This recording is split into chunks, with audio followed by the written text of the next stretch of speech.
My name is Dov Jacobson, and I've earned my living in video games and computer graphics forever. Getting close to 40 years. So I'm going to draw a little bit on that to do some historical stuff, but I'm also going to show some up-to-date stuff, hopefully slightly up-to-date. I have a studio called Games That Work. We do games in which people learn new behaviors. That's our jam. But I have with me some of whom I've worked with in the past. Stephanie Chacon. Stephanie is not on the program because she joined last recently. minute addition. Yeah. I got roped into this. Hopefully I can contribute in some way, shape, or form. We will see about that. But yeah. Well, okay. As we're going to see, it'll be a spoiler alert if I explain exactly where she comes into the story, but it'll be clear as we get further. But just for a quick introduction, I'm an illustrator. Hello. Oh my God. There we go. Okay. But yeah, I'm an illustrator. Work with Dove and Games at Work occasionally. Mostly do freelance stuff, doing conventions. Did Dragon Con. Aha. So if anyone was there, yes, that's a fun place. Got no sleep. Totally worth it. Lots of fun. Yeah. So kind of do a little bit of this and that, merchandising, all that stuff. I put my art on longboard, so that's pretty cool. Yeah. But yeah, and as you're gonna see when my stuff comes into play in here, really when you're working for a client, what the focus of all of this is really gonna be on the coding and the program that he develops for this sort of art. And really what I'm just doing is simply a tool. And at the end of the day, as someone who is making art for someone else, for a client, it's just, you are a means to bring what someone else is trying to do to life. So you're a visual problem solver, but at the end of the day, even though, you want to contribute as much as you can, it kind of goes by just like, what does the client need? What are they looking for? How can you try to bring your own little spin on it? But again, it kind of comes down to what do they want, which as we're going to discuss later on with this particular client, it's a lot of back and forth, especially when you're working with certain.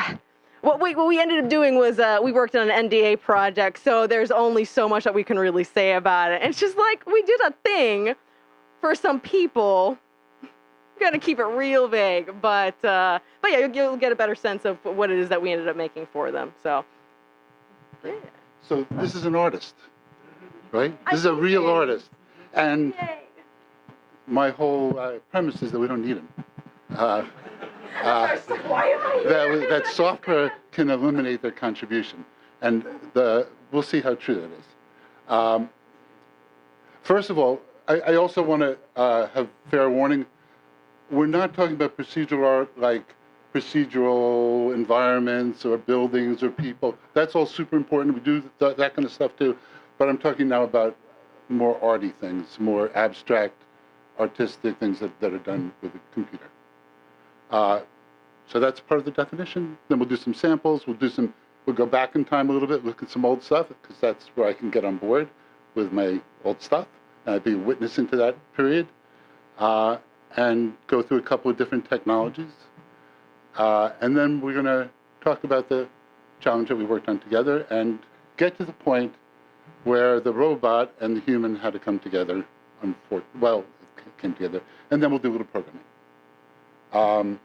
So procedural art is something where the computer is generating the image, not a human being. So here's an example. This is actually, I would, of course, consider this woman this is a Dutch artist named Saskia Freek, who, her thing is that every day she's going to do a new one. So she's in her third year now of every day coming up with a new computational piece of art. They're not all animation. Sometimes they're simple graphics. I love this one, how the ambiguity of the hexagons and the cubes kind of have these freaky patterns. Some of them, interject here just for a second to get a sense of just like how many of you guys are like coders? How would you? So just a quick raise of hand. All right, cool. Majority of the room. And then what about the artists? Are there artists as well? Yes, my people, my tribe. But just kind of an idea of that. But yeah, so there's really a lot of different ways to approach art. There's a lot of abstraction, and at the end of the day, you can keep in mind, it's just like you don't have to have that knack that's just like, I can't draw a stick figure. I do that all the time. Like, that's okay. You can still make art, you know. The definition of art is really broad. But for me, like, I definitely consider this art, and it's not something you have to have some amount of like design sensibility to get that. But even some of the other stuff, it's a lot more organic in what the coding ends up producing. So see, I mean, she calls herself a creative programmer, right, and a creative coder, I think. But I don't think I want to say really. Some people are artists, and some people. Everybody's creative. Engineering is creative. But we can't draw. That's the difference. But we can use the computer to draw. We're still artists. We're artists of code. And so she has this one too. Here's somebody else's work. You know, again, it's procedural. Generally, this is almost getting to be. I mean, I look at this. I feel like I'm driving across a suspension bridge. I don't know if that's intentional. This is a modern piece, and if you look at this is pretty cool. But it's kind of that one on its side. It's a different artist altogether. One thing that you see is there's a lot of use of trigonometric functions. You know, both these are driven, they're pure trigonometry. I even think that this is a lot of trigonometry as well. And what you're kind of going to note through the history and from these pieces as well, it kind of, over time, it evolves from something that is using coding to create art that's a lot more abstracted. And then, given more time and better technology, it starts creating more stuff that's a little bit more objective. You know, it's just like, oh, the other one was like it looked like a suspension bridge, as opposed to the first one where it's just like these really nice sort of floating sort of circles. Well, I think there's always been two paths. The people who want to use the computer to represent reality, and they're going for more and more photorealism, and the people who are looking to see how the computers reveal a world that doesn't yet exist. And that's what I'm interested in here. So, and in the past, if you go far enough back, the abstractionists really had the high ground. And it wasn't because, for aesthetic reasons, it was technology reasons. It wasn't very possible to do anything remotely realistic. So you're limited to doing abstract imagery.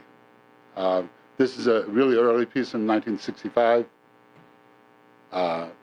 This is, I think, really beautiful in the 70s, because you can see that he's, where the first guy was happy to get, you know, like any image at all on the paper, this guy wants to have more of a, you know, energy and feeling in it.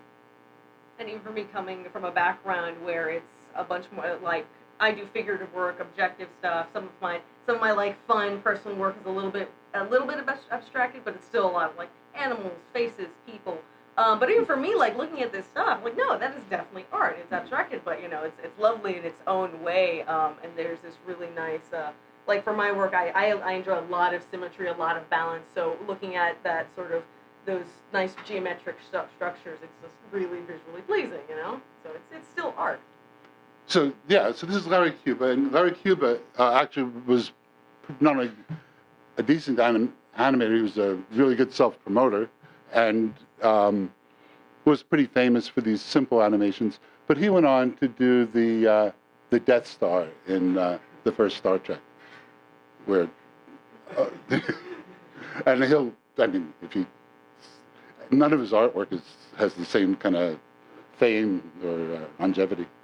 So my own introduction into procedural art started when these were the only tools available, which is, you know, you punched a program into cards, and you got this big stack of cards, and you gave it to somebody, and the next day they'd give you your bugs, and then you get out the bugs, and then they give you the next bugs. So after about a week, you could run a very small program, and you went through, you know, maybe 8 pounds of paper to do it. And there was nothing glass. There were no tubes. There was just this paper, so the only thing you could do was print. So that's what I was trying to do. And people printed pictures of Snoopy frequently. I don't know if you saw those. It might be before your time.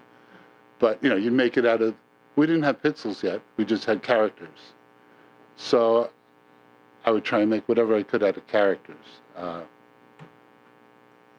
And if you put them together, you could make a movie. I thought this was really cool. I'm like, that's neat. It's just characters, but it's really cool. It's an animation. It's great. Yeah, it was an animation. It was like a Bolex 60mm camera looking down at sheets of paper that are pin registered because they're coming out of a line printer. That was cool. And then what was even a cooler device that I personally only got access to a little later was this guy. I don't know if people have seen these. Yeah.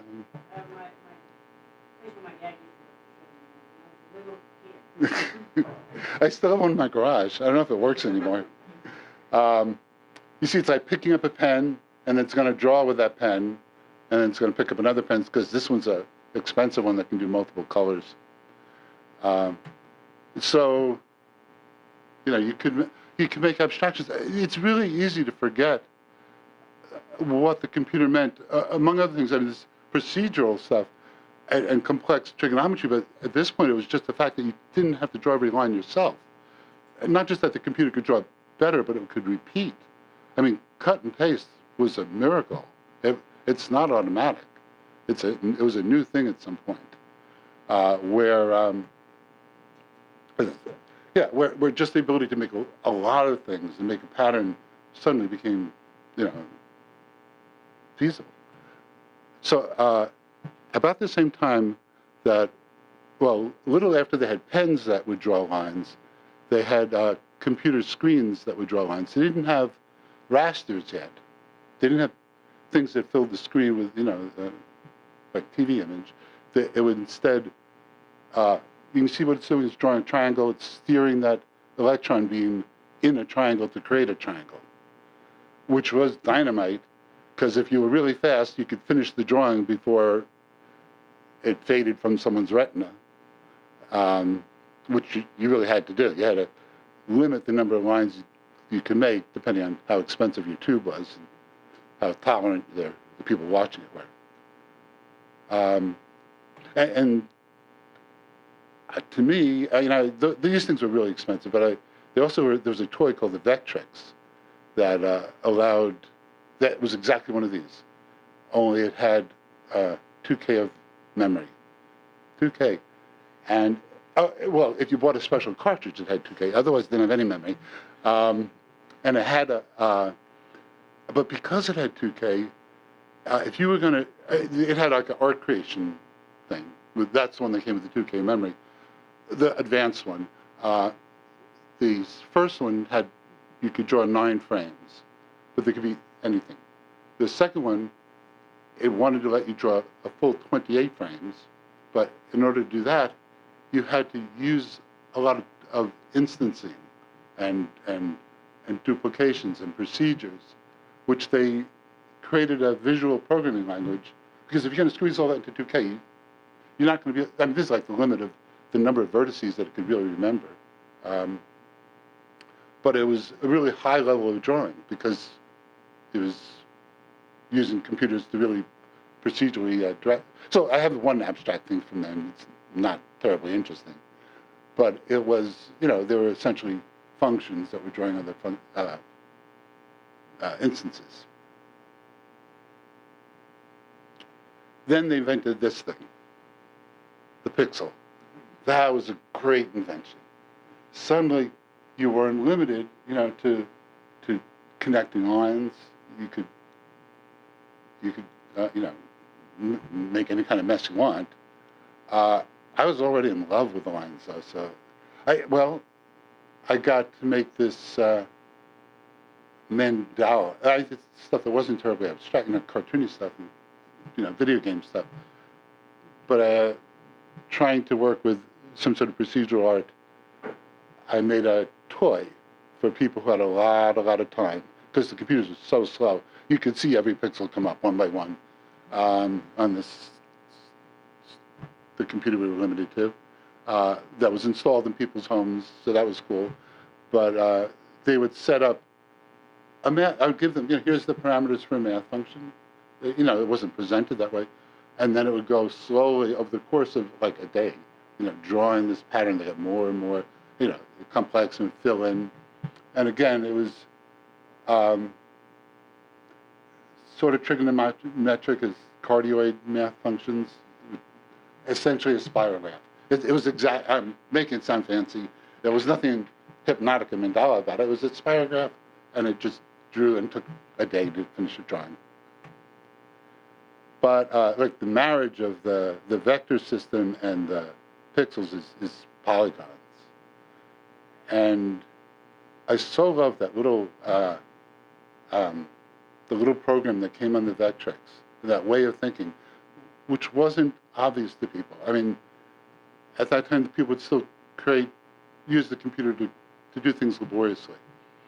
But I tried to recreate that same system. I did recreate the same system in color and with more memory and in a raster.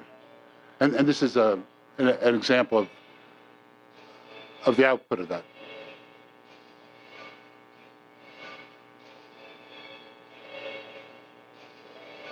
It's a minute long, if you can indulge me that long.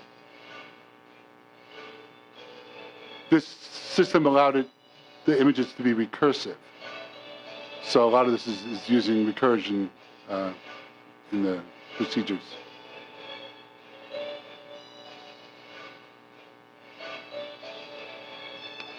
Good old sine waves. Tape that's deteriorated over all these years.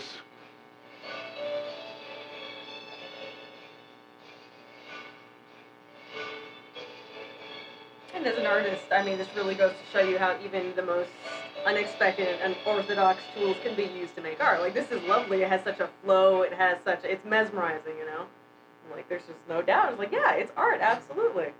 Yeah, I mean, to me, it's always been like, the tools are cool. It's fun to use them. It's fun to put them in other people's hands and see what they can do. So people. So I have one more example from the past. This was, I start off with this guy. This is Norman McLaren, a Canadian. Does anybody know? This is fame extinguished by now? I guess so. He was a brilliant animator. He did all kinds of things with film back when that's all there was, including he made a great film of guys running around their house and their yard, and they would jump in the air, and he'd take a frame while they're in the air, and they'd jump again, he'd take it. So the video is just these guys floating through the air, spazzy floating and vibrating through the air. But here, it's the different kind of experimental thing he's doing. He didn't use a camera at all. In this one, he's drawing on the film. And not only did he draw on the film, but I don't know if you're familiar with film technology, but the soundtrack is also optical. Sometimes it's magnetic, but typically the soundtrack is another optical signal. And he not only drew the image, he drew the sound. And his goal was to have those two. He called it, in this particular film, it's called synchrony. The idea is that there would be this, unity between this sound and I'm going to just skip to the middle someplace.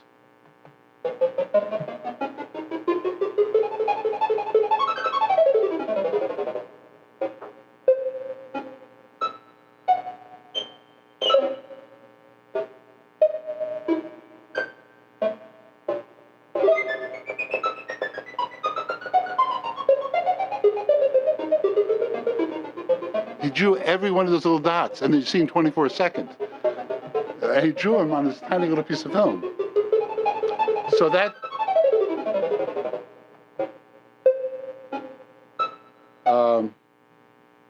So that's kind of exactly the kind of labor I don't want to do. But I do want that cool result. So there was a contest on, I think, the centennial of his birth for people to create an homage to Norman McLaren, because there's still people like me who are fans of his.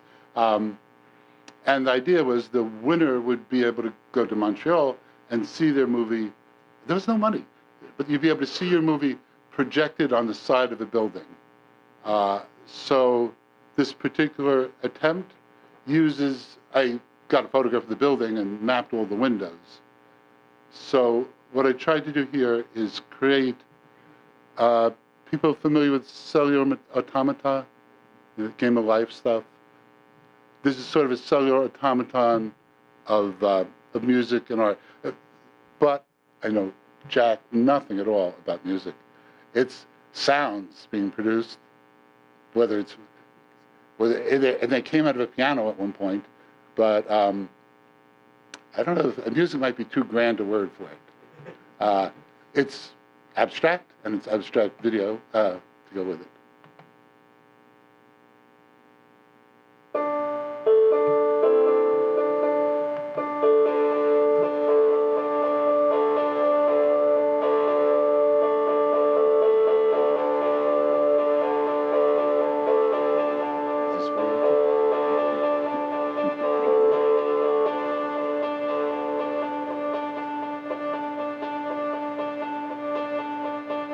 I was afraid we'd get stuck here forever.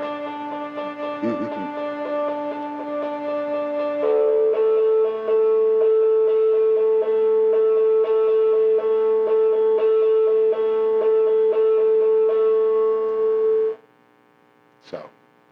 I was worried, it's like, is this part off? I'm like, no, not at all for me. I'm like, this is so cool. It's so interesting seeing how other people go about like making art, and even if it's abstracted, I don't know. I feel like the nice thing about abstract art is just that it evokes a very different sense of feeling and emotion in the viewer, as opposed to like figurative work where it's like if you can't project yourself more directly, it's a little harder. And not everyone can connect to the figurative stuff as opposed to abstract, where I feel like everyone, it evokes some sort of emotion in everyone, you know? I think it's cool. I thought it was neat. I'm like, that's so neat. Like, no, leave that in there. It's neat. This is the guy who won the contest. I'll just show you a second. His approach was really different. He didn't say, I'm going to make something, I'm going to pretend I'm Norman McLaren. He said, I'm going to study Norman McLaren, and I'm going to build the tool that analyzes Norman McLaren's existing video and deconstructs it somehow and then reconstructs it as a computer image. And the beauty of that is his music came out good because it was built on real music. And maybe the same thing about the color and the art.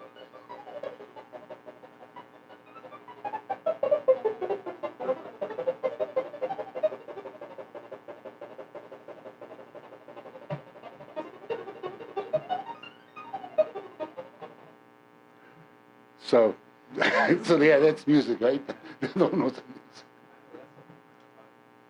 means. So now I want to get to this summer, a project where we got to exercise some, oh, jeepers. Project where we got to do a thing.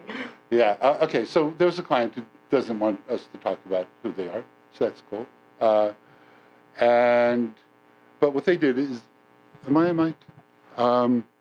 What they wanted was a piece of abstract art-ish, a bot that they could use to talk to, and it would respond to them in real time. Let's say it's for a trade show, but it wasn't. But something like that. You could imagine being in a trade show with a super intelligent computer. They might put it on the screen of the computer and it would be listening to you, let's say, for example. So they were essentially asking for like an AI, and they gave a ridiculous timeline for it as well. It's like, you guys have no idea what you're asking. Even for me as an artist. Oops. Wait. Don't look at that. Please don't look. Even for me as an artist, I have a decent understanding. It's just like that's a lot to ask for, coding-wise in a very small frame, like, just really like a couple weeks. Oh, here it is. Okay, never mind. Not this one. When it says listen. Especially with them changing their minds as much as they did, which with a lot of industries that you see around coming to Atlanta now, it's just like that's part of the work, that's part of the job. It's just like you have to be you have to be able to like turn around your stuff and be able to be willing to like kill your babies as you're working along and everything. Look at that. Yeah, it has a buffer in it. I knew that. She overrode the buffer. I broke it. Oh no. Yeah, so in fact, this piece was the one we sent them to say, hey, we can do it. We got the technology at least. And this is just running in the browser.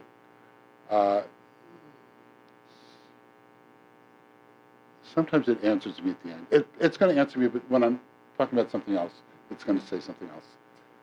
So I thought, well, this is kind of responsive, but really nothing after this went in this direction. Because they said, oh, well, what would be a cool thing that makes it feel like like it's listening to you, like it's intelligent? Maybe an oscilloscope. Why don't you give us like a fancy oscilloscope? Well, okay, so a blue sine wave, and they did want blue, so they got that. Sorry. And here, what is it? It's just a couple of sine waves out of phase being drawn by particles, but the particles are placed on the sine wave, and then they drop when the wave passes. If that makes sense. To have raining particles. But that was no sooner asked for and given to them than they wanted something else. They said, oh, but that doesn't look so smart. And they're right, it doesn't look particularly smart. It looks like a oscilloscope, maybe, a rainy one. But give me something instead that's like going out into the world and drawing data from the whole world. Because that would be what a smart thing would do. Okay, that's a good idea, we could do that. So this is it, going out and finding pictures of pandas. Let's say someone's talking about pandas. And, you can see I guess I didn't work really hard on this because it's based on the same technology, the same functions. But the part I'm proud of here is imparting the momentum. The other ones, the blue squares just dropped, right, from where they were. And I tried that and it was kind of, But if you figure out where the particle is going to be, what energy it's got, not just where it's going to be, and they're launched, it has a much more kind of lively feel to it. And, the math is trivial. This is all magic to me. I'm just like, I don't know. Just think about it a little, and then it's, oh yeah, that's how it has to work. And then it doesn't, and you tried something else, it does somehow. So this one is, what, if it's really that smart, why is it thinking so slowly? It should be like this, like the ideas are coming through all over the place really, really fast. And this was an attempt to sort of see how few frames, how short the image could be up and still have it registered, which turns out to be very little time at all. And I feel smarter looking at this than I do the other. I don't feel as comfortable, if I was that one person out of 500, I'd be having a seizure now and biting my tongue. And I think it was in part because of that seizure that this got disallowed. And also because they hadn't finished torturing us with more ideas yet. Because now they had a new idea. I don't mean to talk bad about a client. And if you guys ever were a client of mine, I would say nice things about you all the time. I promise. But they had way too many art directors, or people who consider themselves in creative control. And it took an long time to get to the one who really was. Spoiler alert, he didn't want this at all. When we finally got to him, he said, well, why do we have this? But along the way, we had some fun. Oh, it wasn't 3D enough. Okay. Well, we can try this. So this is nauseating, I think. If you're cursing because it's ugly, I agree with you. And this time, they're thinking about money, obviously, so there's a lot of money in there. And to be honest, this was, the technology that I use for a lot of this is called P5. P5 is .js. It's a JavaScript library that's really built on a language called processing. Processing is a ridiculously easy language to write graphics in, and it might make you feel less professional. It did make me feel that way for a second, until it made me realize like I was productive, and I could, knock out the ideas without having to think a lot about much except the idea. The beauty is it gets out of your way. We'll do a little bit of P5 if I can find the keys. So that was, I think there was another one, money raining down. Okay, enough of those. Really, finally, then they didn't want this at all because someone else came into the picture who wanted none of these like references to the outside world. They were in love with some movie they'd seen where somebody with a huge render farm, I'm sure, and half an hour to render every frame, had created a plasma ball of energy, and it was connecting these nodes of stuff. I said, oh, well, we could probably, well, I say we can do it right away, but then I started to see, how can we do it? Is this going to work? Be nice if it works.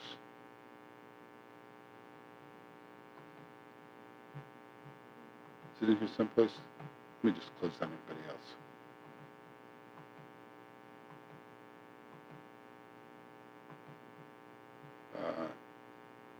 Get to that. This isn't it. You know what? It might be time for me to hand it over to you. Okay. I did a crude, let's call it that. I did a crude plasma wall, even cruder than this, not even this one. No, this is much nicer than what I had. A crude plasma ball, and it drew stuff, but really there's just so much you can do, especially if you're working in JavaScript in a browser. But it really they want it to run on a phone and stuff like that. It's not going to look like that $80,000 special effect they saw in a movie. So that's where it was time to cheat and bring in the big guns. So at that point, he'd already been doing plenty, and so they'd already created, when they brought me onto the project, they'd already created this whole program. And at that point, it was just like, okay, what can you really like suit it up with to make it look even cooler? But all the heavy lifting was really done. However, like what you see with the final product, it's more so just like, oh, those final layers. Cool. We're going to start off really basic with this, and it was really fun. It was really neat he was basically handed over the program to me and told me, like, this is how it works. Essentially, what I ended up having to do was create a few different skins to run through the program, basically anywhere 8 to 10 frames of some sort of like movement, like a general feeling idea kind of thing. So kind of vague. So we'll get there in a second. Oh, where's the mess? No, mess is dead. Cool. Oh, no, it doesn't work. Wonderful. Fantastic. Way easier. All right. Play around. So there's a lot of different settings that he showed me, like, to play around with. And some of these are kind of crude, but it was really just kind of, okay, let's see if we can get like an idea down and at least start pitching a ton of stuff at them, because they were throwing all of these different ideas at us. And it's like, what can we get to that's kind of close? Because at the end of the day, you really just have to prepare yourself. It's like they're gonna nix this, or they're gonna say maybe to something, which is actually just at least gonna lead us down a particular path. And after working on that for a while, they're either gonna say like, okay, change it this way, change it that way, or you know what, let's scrap the idea altogether. And it's like, all right, cool, you move on, you move forward. Like that's. I was very accepting of this, so it was just this constant, just like, all right, what about this? What about that? Can you do something along those lines? Like, all right, cool, let's try all the things. Dumb. I just had to use some vertices. It just happens for me. So what she's showing you now are it's a system of vertices that are connected with animated texture maps, basically. And she's able to change the vertices, the edges, what kind of edges can connect. So you can kind of see the most basic ones of that, and you got it down to a ring. And yeah, it was really easy. He made it really easy to play around with, because I had to see, like, what about layering, putting different layers together. So like, what about 2 different rings, or let's see, normal. So lots of different settings to play around with, and really at the end we were primarily working off of the D20. Yeah. So this is the edges aren't connected; they're all connected to the center in that particular geometry. So at first they started off with just like something that's kind of like a wave. I'm like, okay, and obviously way too basic, and then we started doing more and more off of that. Let's see. There we go. Okay. So really what I was playing around with was this sort of like nucleus, and adding different skins to it and everything. So this was actually one of the later or the last iterations of it, which is like, you know, little bubbles sort of dissipating off of it. I really like this one. It was neat to play with. You can play around with the colors as well. So when she turns down the width of those edges, you can see the geometry. The names are great. Bloopy, Blip. I'm just like, which, oh my god. And it was really cool for me, because I'd never actually worked with anything specifically like this. Basically seeing my art put through a program, it's just like, oh, it's creating this whole new thing. You know, mine is just like this one small piece of the puzzle. Energy. So, and they just kept throwing more stuff. It's just like, we want it to be kind of like neurons. We kind of want to be electric. We want it to be, make it more organic. Make it like waves. Make this, just so constantly throwing these new different ideas. And just like, okay, all right. And just trying to keep up with where their minds were going, which was, of course, absolutely everywhere, because there were so many people wanting to have their input on this. Well, we thought we could avoid a human artist by using texture maps of actual, like, Tesla coils, spark gaps.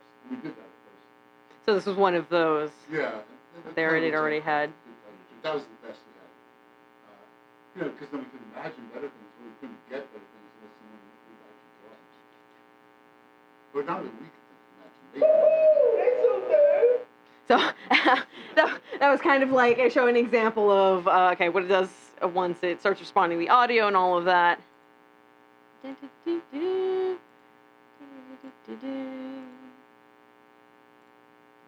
trying to mess around with these. That was another one that we kind of played around with. Not too many frames, but kind of giving a different idea from the other stuff.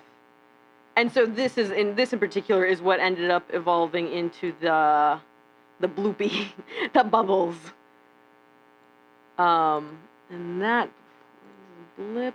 No, I'm not gonna find it. Forget it. Bloop, blip. I did like this one as well, where it's just more of an electric kind of feel to it. Somebody had like 6 or 8 frames, and the thought was just, it was like all these like little lightning beams coming off of the like one primary line.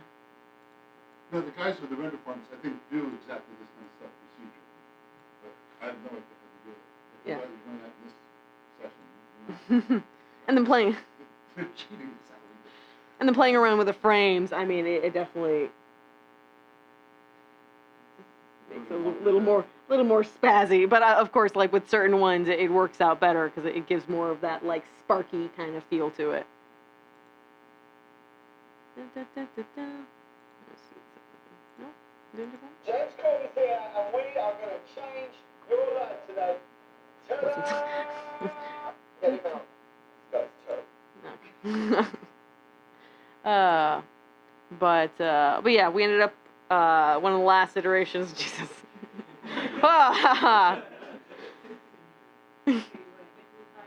Yeah, exactly. And then the where's Wander? Particles is just Jackie. Because we didn't want it to be a fixed regular. It's an icon, which is what. Oh, there we go. I was like, why isn't it doing the thing? So there's a setting to have the vertices wander as well, and kind of take away that, because the issue beforehand that I kept having was just like, no matter what I put on top of it, it keeps looking too much like a D20. I'm just like, oh, it just keeps reminding me of D&D night on Sundays. I'm just like, no, it's too static. So we started having that, and that was nice because it ended up making a little bit more organic, and I also brought color into one of those last ones. It was like, oh, start playing around with the color, and it's like, okay, well, what about varying color? Get a little more organic. Yeah, I like the liquid feel. That's something that they didn't ask for. They always wanted some sort of gassy plasma thing, but well, it didn't end up mattering because. You know, we get up one level, another level of approval till we got to the very top boss. And she said, I don't want this at all. I don't want to interact with it. And nixing it all together. And just like, well, that happens. So, yeah, so thanks. Are you going to pay us? They did, obviously. A little bit. Interaction. It was funny because they ended up having different groups of people working on this particular idea. So it was us, there were some people in other places and stuff as well. And yeah, at the end of the day, it was just not an idea they ended up running with at all. So it's just like all the work that everyone had done, and it's just like, nope, totally nixed. Which is, it's like, you gotta, if you want to start like doing in sort of industry work, in games, movies, anything like that, when it's in these early iterations, it's like, that's gonna happen. Accept it. Don't get too attached to it, and just roll with the feedback that you're getting. Because everything at the end of the day is on such a time crunch that it's just like, you just have to. At that point, it's more quantity over quality. Because at the end of the day, quality leads to quantity, and you're just trying to pitch more and more ideas to at least get somewhere closer to what they want. In the end, they didn't want. So. Oh yeah, does that. Yeah, so there's physics in there, and it's, I don't know if it's obvious, it's a three-dimensional shape. So this is no longer using P5. This is using WebGL and 3.js, which is another library that makes. Well, it's just an interface to WebGL. WebGL is, normal shape. It's magic. It's all magic. And it really is to me, because at the end of the day, what I was doing, it was just, except for this one where I started adding, it was just these like 8-10 frames for each different one, animating some sort of effect on a line, basically. So point A to point B, and just creating a little animation and really getting to see that come to life in a completely different way. It was really cool. It's just all a result of the black magic that is coding. There you go. So now comes and this is like one layer, and it allowed you to build up multiple layers, which turned out to be important for the stuff that we're actually hoping they would use.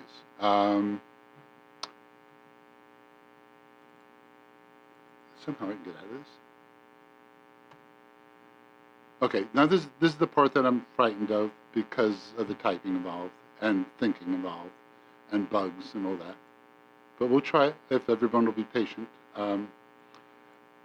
Oh,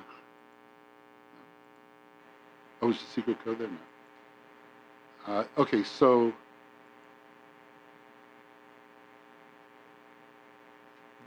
when I carried my laptop, I put my finger on the 0 and the S and the Z key. So ignore that. But if you want to try and link to these, to the code that we're going to try and do, and this is the first time I've ever done this, so thank you for whatever patience you have. And if you get frustrated, I won't be offended if you leave. I might, in fact. Thank you for being guinea pigs. Yes. So we're going to try 3 different pieces of code here. Mostly we're going to kind of look at them. And the first one is, okay, so if you go to this bit.ly, right, Siege Artbot, and go to slide number 41, not 41 or whatever this is, that's this frame here. That's this frame here, which is the links to do people know what a js-fiddle is? Or a code pen, or it's like one of these things where you can, I'm going to try and do it collaboratively, which I've never, ever done. So we'll see how that works. Do you guys still need the site, the link up? Yeah, can you Oh, go back? sure. Again, ignore after the one. Oh. This is actually, these are all the slides, so you can link to all that stuff from here. You can play with the tool. I think it's online. We were actually using it locally. Okay, can we move on, or? What? It's a black screen. Ton of.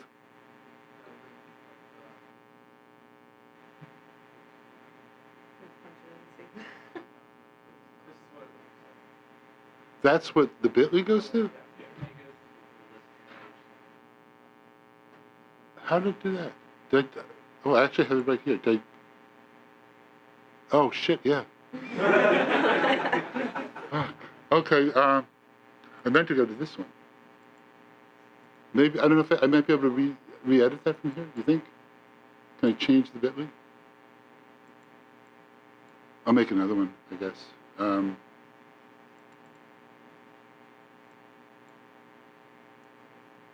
No, I can change it.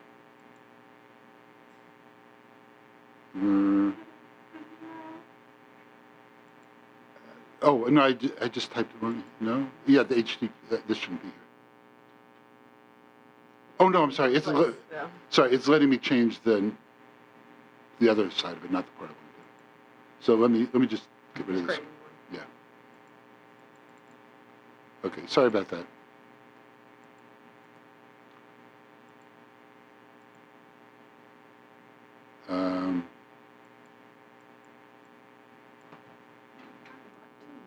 Yeah, Artbot 2, okay. Sorry about that. I hope there's not more bad testing, but there probably is. That worked? Artbot. I was just ahead of you typing, so I'd be completely too. Oh, okay. Nothing there. Is it working now? Yes. Okay, good. So we'll try going to the this here Jumpy House. Jumpy House is really dumb. Jumpy House 0, there's nothing here. Well, there's a little bit here. Is this legible? Should I try and make this screen more legible? Which maybe just expanding a little bit. Is that valuable to do? I don't know how to make maybe somebody knows how to get rid of this part? Maybe I can drag it or something? Okay, anyway, so this part here is, there's almost no CSS, so I'm going to move that out. In fact, if I can quickly change, I'll change this to tab mode. Settings, tabs. I think that will be better.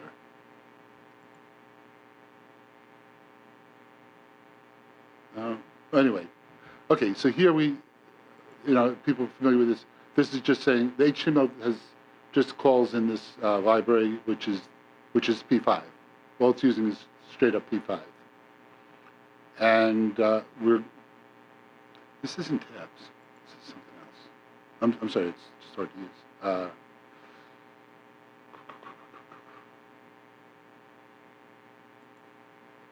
There we go. So JavaScript, here we go. So we can do something like draw a rectangle from 0, 0 to 10. It's not it's the width of the rectangle and the height. And that should appear. This is exactly what I feared. Yeah, semicolon shouldn't matter, but what did I do wrong? Oh, I did the same thing I did the last time. I put it under the background. That's not good.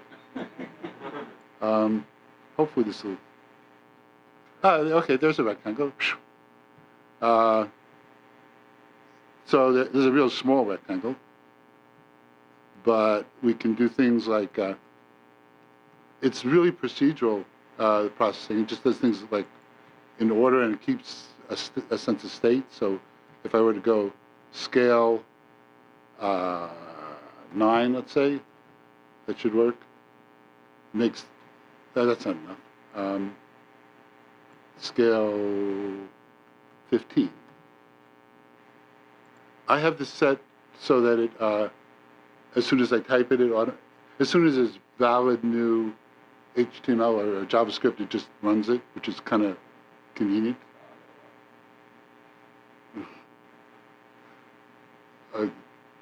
Okay, I'm going to go so slow that I'm sure you can log in. So, but also it's all jammed up in the corner, so we don't want that, so we can translate. I'm starting kind of slow. I don't know where everybody else is starting from. I don't know if this is too basic, but...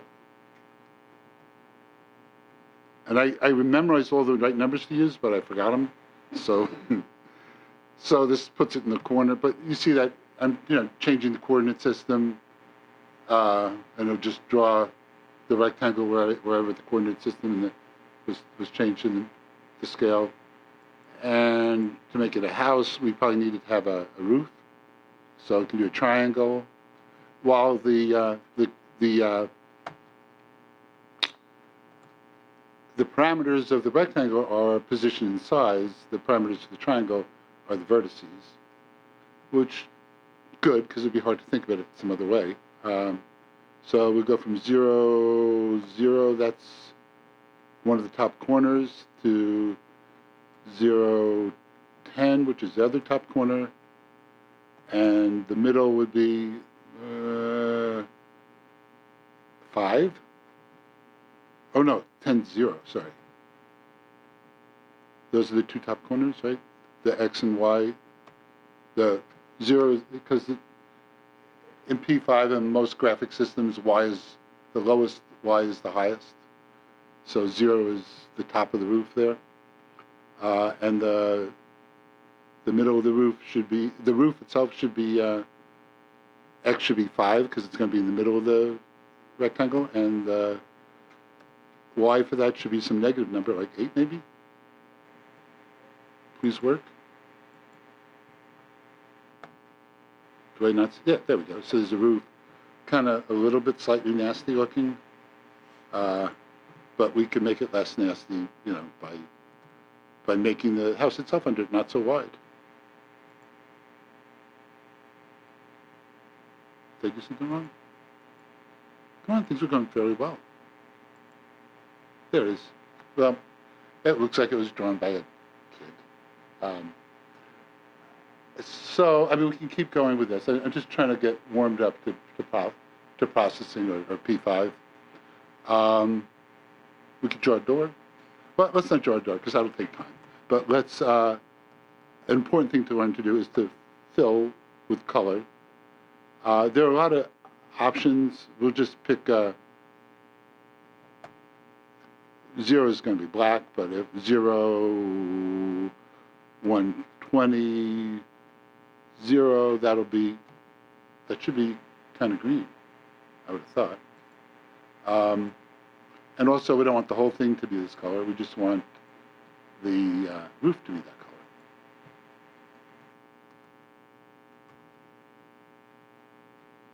Yeah, it is green. Okay, so I'm not going to belabor this any more than I already have, which is a bit, and go to the next step, which would be saying, what do we have? Okay, so somebody already drew the house, namely me. And, well, okay, this was if I failed to draw it. I would have had it pre-drawn. But I managed to draw most of it, I'm happy to say. So let's go now to the next step, which would be making it jumpy. Oh, maybe I should have done it myself. No, that'd be too laborious. Okay, so what this is doing, it says, well, okay, it's nice to be able to draw a house, but the house is boring, but jumpy houses are visually arresting, if not interesting. So make the house a function that we call, and we'll do, rows and columns to, for loops, and push the state, translate to a new X and Y, and call draw house, and then pop the state, which if we did just that, we would have houses, we'd have row houses, but they wouldn't be jumpy. So we want to make them jumpy, and we want to make them jumpy in the middle, not jumpy everywhere. Right, so we're going to say, how jumpy is it? We'll look at the current X and Y, or here it's called I and J, because row and column would say. Oh, because I want to use X and Y to draw it with. But I and J are the coordinates of this in the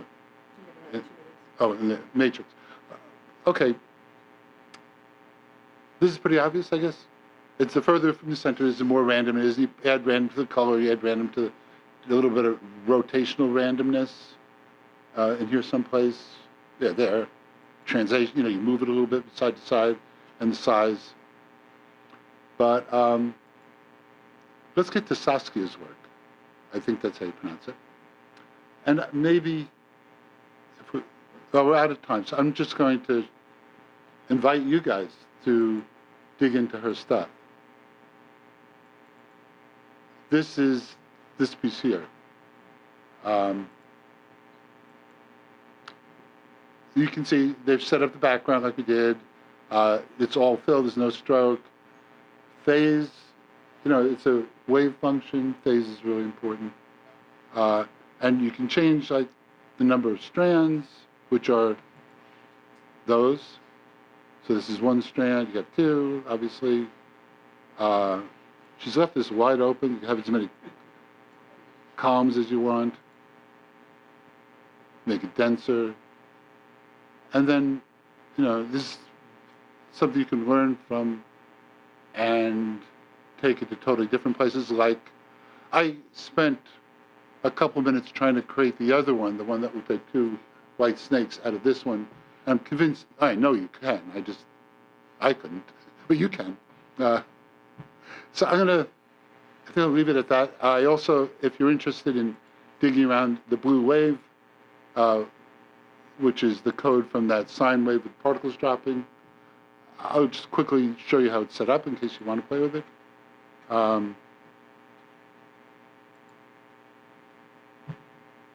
There's a system of systems, is what it is. First there's how to draw a single particle. There's a class of particles. There's a class of particle systems, which is each of those waves, and then there's a particles system that owns systems. And there could, when you guys do it, you can have particle system. We're out of time. We have time for a question or two, if there are any. I really enjoyed seeing all these historical examples of how artists were sort of kind of working against technical limitations to still create visually arresting images. I'm curious what your thoughts are on like the availability of such like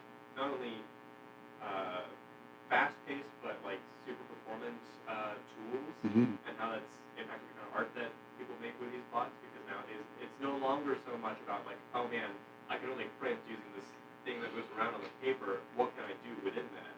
Now it's just like I can write code that does literally anything. I can draw entire cities or universes. Oh yeah. A couple lines of code. I don't know. I'm just curious of what your thoughts are on. I have a T-shirt. I'm going to make a T-shirt that will be for sale at the end of Siege, if I can figure out it, that says, "Resistance is fertile." When you're working against the medium that's limited, it brings out the creativity in you. I would hate to be your age and just sit down and be able to say, I can do anything. Now what do I want to do? To a certain degree, I feel like it's almost more, in some ways, more challenging than like, oh, I can only do so much. What can I do with the few knobs that we have to create something interesting? Versus you can do anything. Now you got to live up to all that potential. Right. Right? From an artist standpoint, that's a really common thing. It's just like you're staring at a blank canvas. And it's like, Right. what do I do with this? Like I have no idea. As opposed to when you're given a box, it's just like, okay, there's stipulations here. It's just like, what can I do? What can I create to like work within those means? It's like, oh, okay, and then because that's a starting point, and you can do so much more with that rather than just kind of like debilitating. Just like you have all the options. Just like, well, that does not help me in the slightest, you know. Yeah, it's a real challenge. Are you involved in the demo scene at all, or have you submitted any of your stuff at any demo parties? And I think I don't know what you're talking about.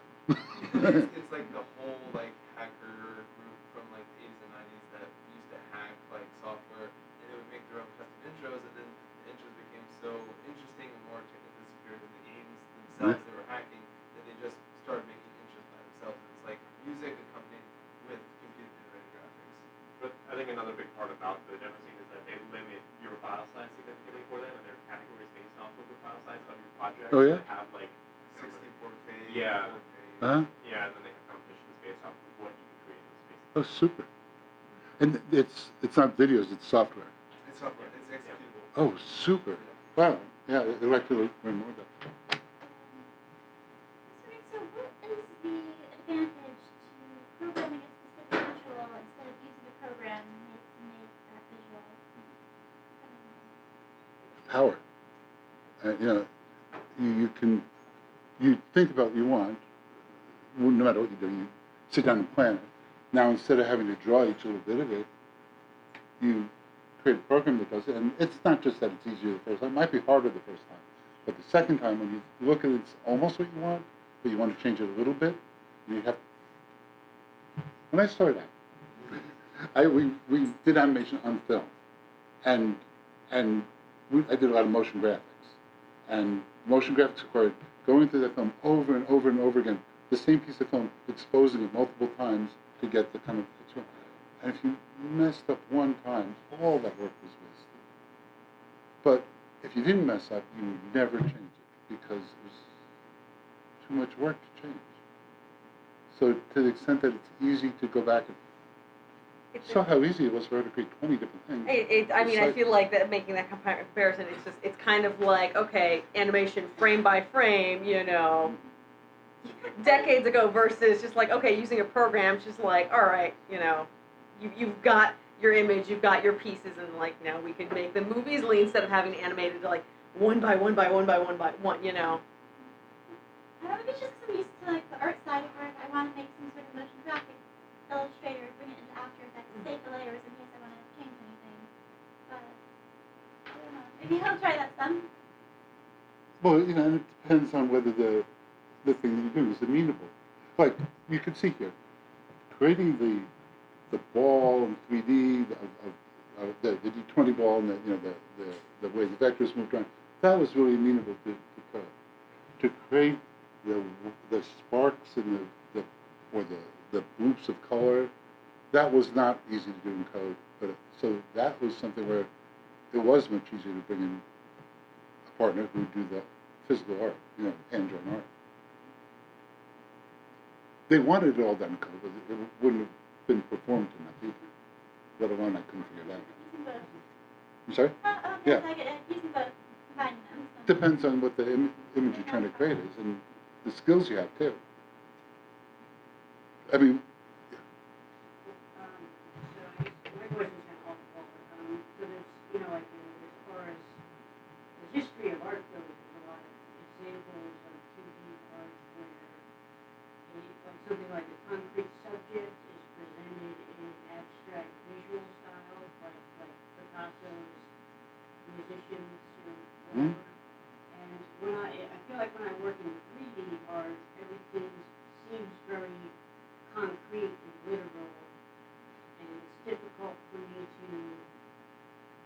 think outside of those terms, so I wondered if you recommended any sort of like interactive 3D art where real life subjects are presented in a visually interesting way that seems to transcend the medium 3D art.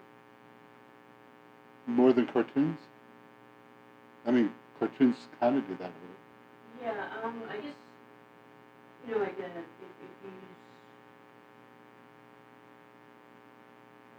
how would I say it? Like, yeah, like a 3D animated film, everything still has a very concrete shape. Yeah. It's surface rendering. It's always the Right. surfaces. Yeah.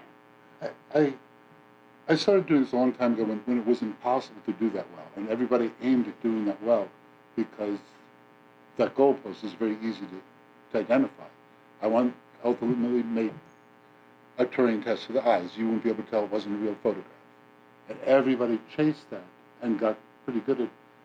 And one day I was sitting with a guy whom I'd worked with for a long time, and he was kind of, and suddenly our industry was mature. It wasn't any more just people at SIGGRAPH. It was people making a living using these tools. And he made a good living selling them. But he said, when we got into this, we thought the computer was going to show us something new. But we spent the whole time making it show us what we already know. And it was a little disappointing. We kind of thought we'd end up with something other than just the surfaces of things. But that's your job. Go out and do it. Do it yourself. Yeah. This is what it takes. I mean, the tools are not amenable. The tools, you know, everybody's been making tools better and better at either realistic or cartoonish, you know, solid models that are humanoid renders. Yeah, I have a sense that all the tools in it are just a matter of figuring out how to use them. Yeah, but they're set up.